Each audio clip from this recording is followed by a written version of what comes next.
গোৰেশ্বৰৰ সোৱাগপুৰত অৰুণাচলৰ সুৰাসহ এজন লোকক আটক আৰক্ষীৰ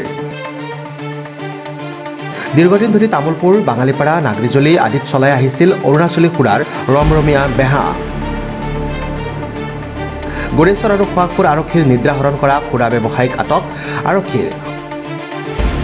সোৱাগপুৰ আৰক্ষীয়ে অভিযান চলাই সুৰাসহ আটক কৰে ব্যৱসায়ীজনে AS01 BL 2589 নম্বৰৰ চেণ্ট্ৰ বাহনত আনিছিল 30 কাৰ্টুন অৰুণাচলী সুৰাৰ বাহনৰ সৈতে আৰক্ষীয়ে আটক কৰে সীমাংসা বসুমতাৰী নামৰ এগৰাকী সুৰা ব্যৱসায়ীক আটকাধীন লোকজনৰ ঘৰ তামোলপুৰ জিলাৰ উত্তৰ গলবেৰাত লালানা কাৰণে চবপুৰতে চবপুৰ ডিমাকুছিৰ পৰা উত্তৰ গলবেৰা নিলো হয় অৰুণাচলী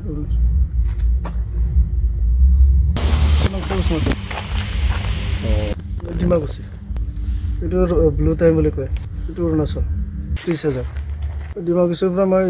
উত্তৰ গলবেৰালৈকে নিলো হয় ডিমাকুছি কাৰ পৰা আনিছে আপুনি এই এটা মানুহ দি গৈছিল মোক কি নাম এই কিবা ষ্টিফেন বড়ো বুলি কয় ডিমাকুছিৰ পৰা আনি থকা অৱস্থাত সোৱাগপুৰ আৰক্ষীয়ে আটক কৰে লোকজনক বৰ্তমানেও লোকজনক সোধা পোছা অব্যাহত ৰাখিছে সোৱাগপুৰ আৰক্ষীয়ে